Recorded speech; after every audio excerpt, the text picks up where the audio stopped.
This is Fred Beck from Fred Beck Fighting. I'm joined for the first time ever over Zoom. I'm joined by Solomon.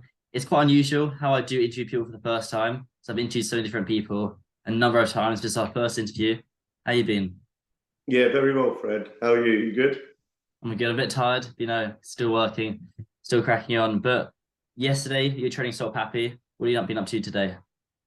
To be honest, I've been in camp with Ham now, Allow Ham. He's got his fight coming up um, on the next card, so that's going to be good. But yeah, we're just cracking on, man, day by day, grinding, learning, teaching.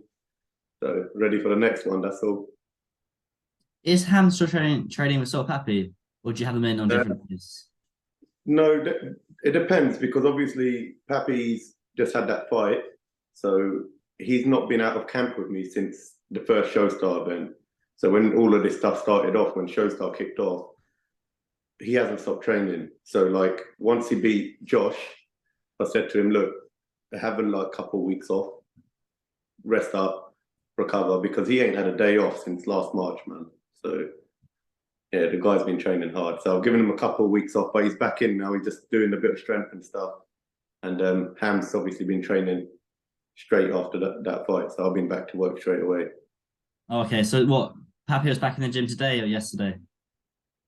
He's been back in the gym for a while, but he ain't been doing much bits with me because I don't want him sparring straight away. So he's probably going to come back into sparring this week coming on. Okay, how long did you get off then? Like a week off, 2 weeks off? Yeah, a couple of weeks. Couple of weeks is good. He had those two black eyes as well, you see on the video. So I said, look, you Yeah. don't need to be coming to the gym like that.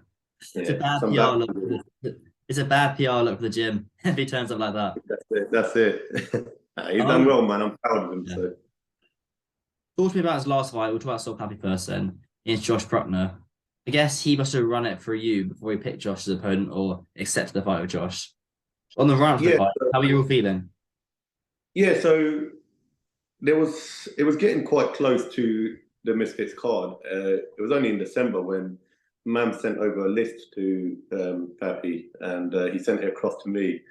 And there were some crazy names on there. And I said to him, to be honest, I don't think we've got the ability to pick. Like, we'll take what we're given because no one's really going to want to fight you. Because all they saw was Andy Warski, and we know Warski was below par, but he got taken care of properly. No messing around. He got taken care of there nicely. So I said to him, "Look, you kind of feared we got to take the fight that we got." So there was a couple of names that were mentioned before Josh, and that we tried to make, and they didn't happen. And then Josh came through, and he was like, "What do you reckon?" I said, "Let's take it because I know what this guy's capable of, man." And I said it in previous interviews on other channels, but this is the main channel, Fred. So now I'm going to say it again. Still, no one's really seen much. I feel like if he's got six gears, he was in second gear against Josh. No disrespect to Josh, um, but we took things away from him that night that he wanted to use, and it made it look a lot easier than it should have. Josh is a good fighter, but we took things away from him. And there's so much more that Pappy's been wanting to show. He had more in the Andy Warski fight. Obviously, Andy couldn't bring anything out of him, and he's learned even more since the Andy Warski to the Josh fight. That again, Josh wasn't able to bring out of him. So he ain't. If someone pushes him, they'll see even more. They'll see a different side to him, man. We've got so many things up our sleeve, but hopefully the next opponent might give a bit of a better fight. So That's interesting you mentioned there, how you're taking stuff away from Josh Bruckner. What specifically were those things you took away from Josh? so I studied Josh from the fights that I've seen of his, and like he does basic things decently. He doesn't do anything that we haven't seen before. Like he isn't an unorthodox style that you've got to train for. He uses his jab a lot, and being a longer fighter, we had to take his length and reach away from him, which we did straight away. You know, which made him timid. If you noticed in the first round, won't go into too much detail, Fred, because they'll be used in future. But if you notice in the first round, there's things that Pappy was doing that was taking away Josh's ability to land that jab and making him timid throwing it. And once we did that, we knew he would get desperate and he would try and close the range quickly. And that's when he would walk into the backhand. And that happened in the second round. So, yeah. Hmm. But for the first round, I remember he sat down on the stool in the corner, and you guys kind of fired him up a little. What was going on there? So I was a bit upset with his showboating because I feel like number one, you got to respect every fight in the ring. Not because I know Pappy's going to do that, so it's all good. But like every second, Josh or any other fighter with 10-ounce gloves around about midweight or above, Fred, is in the ring with you that can punch correctly, you're in danger. Like they got a chance of knocking you out just as much as you have of them. So as soon as I saw Pappy controlling the fight, controlling the pace, controlling the distance, everything, knowing that he's got the timing of Josh, I wanted him to get him out of there. Like, so really and truly, I wanted him to get more done in that first round. So when he came and sat down, first thing I said to him was stop with the showboating. Let's press him now.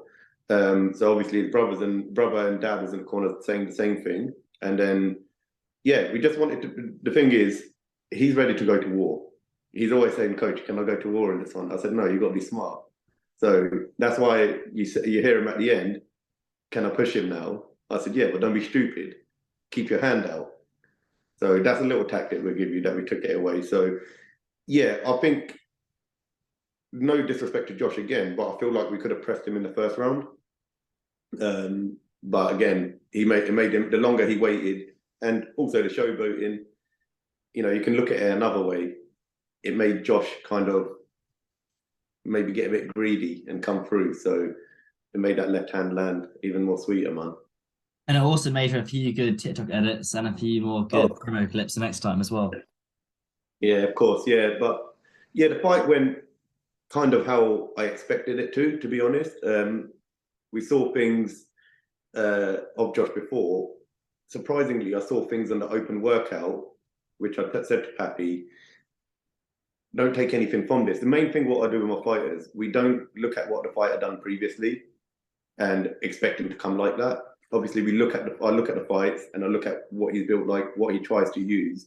The main thing we concentrate on is what we want to implement in the fight. If we can implement what we want to do, we will win the fight. But there was things he done on the open workout, which are like they're actually quite decent things to do against the southpaw. He was throwing a little 1-2-1, and I was like, okay, so he's looking to come in with that. But I said to Pappy, I said, we're not going to gamble on it. We're still going to try and do what we do, dictate the pace. And he actually was looking for that same shot. He was looking for that same shot through the fight, and he kind of done it 2 or 3 times. And you can't do that with Pappy, man. You cannot be predictable because that was just going to get timed. That was going to get timed. So, and it did. And it certainly did. Just talking about sort of Pappy, I'm cautious of how much time you got here, but regarding sort of Pappy, you said at the start of the interview, you were saying a bunch of names, and you were saying to him, "Oh, we can't be too picky about these names." Who do you think is next in line for him for his next outing in a few months' time? You know what? We have no idea right now. Like he comes to me with the names. I'll probably just say yes anyway because whoever's in there. But you know, the belt's next.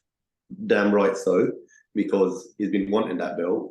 It'd be nice if one of the boys stepped up, man. You know, one of the big names, so-called big names, step up because you know it doesn't matter win, lose or draw. You know that was a risky fight that he took against Josh. Just because he took care of Josh how he did, that was a risky fight. You know, we fought at Josh's more comfortable weight. That ain't Pappy's comfortable weight. He had to put on a bit more pounds again. So a few more pounds.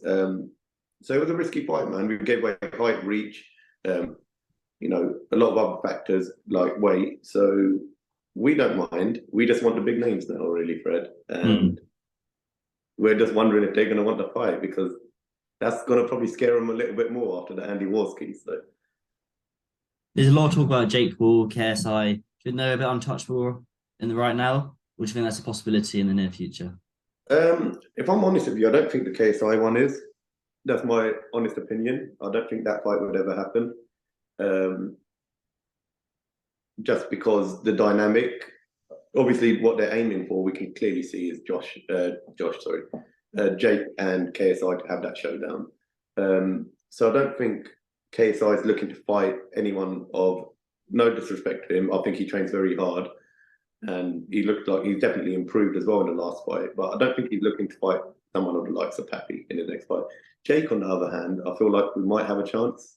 But again, like there's so many people in the hat, isn't there? You know, we've seen that he signed up for Tommy Fury. That's on now, isn't it? Yeah. So like that's one fight this year, and if they're looking to fight KSI and him looking to fight this year, then you know probably got one more fight, Jake, before that, and that's the window that we've got. But I'd love to see that fight. I'd love to see Jake versus Pappy. That'd be a good fight. That'll get Pappy's tail up training. How does he match up those two in styles wise? Who Jake and Pappy? Mm-hmm. The thing with Pappy, right, is when he came to me first, Fred, he came and we had about a couple of weeks together, and he had this pull counter left hand, which he had great timing on. He's got good balance, but he was very in the shell all the time, giving away range, especially as a southpaw against the orthodox. Your face is open. So we worked on a few things, and if you look, like everyone talks about the breakdowns, you know, they talk about how Pappy and you got to watch out for his pull counter. In the last two fights, he didn't throw it once. So this is a sign of the evolution of Soul Pappy. And the longer these guys wait, I'm telling you, it's just going to be worse because he's only getting better. I think that fight, stylistically, is, if I'm honest with you, it's one of the better fights and the harder fights for Pappy. Like, I'm a realistic guy. But at the same time, Jake comes forward and Pappy's got great balance and great timing and he loves counter punching. And one thing we haven't really got to see, but I've seen it in the gym, he's got that iron chin, man. So, like, he's ready to fight. He wants to have a war, which I don't want as a coach, but he wants to have a war. But I think that fight, I think it's a competitive fight. That's the way I can put it. I think it's competitive. I've got my man winning it, 100%. But I think it's competitive for a little bit. How long it lasts.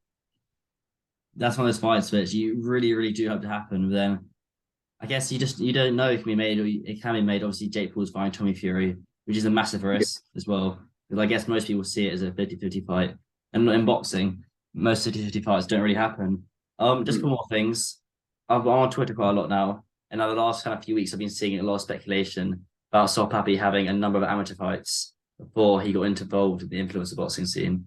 What do you have to say of that? A lot. I've got quite a bit to say about it. We ain't got all the time in the world, but what I'd say, Fred, is that a lot of the people that are coming out with this are so-called experts in boxing, or they're up there, you know, and they're well-respected guys in boxing.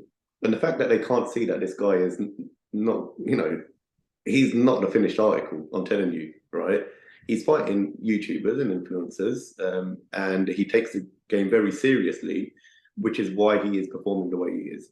We're learning all the time. He's had 0 amateur fights. Every single fight Salt Pappy has had, other than on the street, is under my tutelage. Every single fight. So that's 3 No, fights. I know it's true. I saw him at the very, very start, and he was a novice, and he's gained the weight. Yeah. The title of this interview is Salt Pappy coach reveals how many amateur fights Salt Pappy had. Yeah. 0. Yeah. So he's had no amateur fights. He just we work on things all the time, you know, and he's improving. You know, my background as well, Fred, is from teaching like absolute pure novices. I've done a lot of work with amateurs. I've done a lot of work with white collar fighters. These guys have nothing sometimes. Some of them have a bit of natural ability. So when I come across these guys with the YouTube, like Pappy and Ham, I can mold these guys the same way. Those same guys that I've trained back in the days in the amateurs and in the white collar, they still confide in me. I build a rapport with them. They trust in me. The same thing. So I have the ability to train these fighters from the ground up, and that's why you're seeing what you are. Pappy has had 0 amateur fights. That is 100%. 0 amateur fights. He put that picture up of him when he came from the Philippines with his curtains in the school uniform. That was him. He definitely didn't look like he had amateur fights, but he hasn't. Yeah, that's as far as I can go with it. He's had 0 amateur fights, and everything you're seeing is what he is practicing on and working very, very hard, man. Well, there's not much you can really say to answer that question. I mean, if he had amateur fights, you'd delve into that, but he's had 0, so that's all you can really say. You can't really make anything else of it. Before I let you go, hello Ham. You've been training him. He's out very, very soon. How's he coming along compared to his last fight? Yeah, his next fight, he's going to be 85 kilos. What was his last fight? 96. Oh, okay, big drop. Big drop again. He's looking good, very good.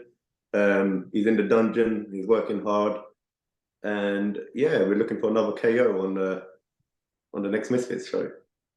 What's the report like? What's the report like of Lau Ham, considering that you trained so happy to fight him back in March?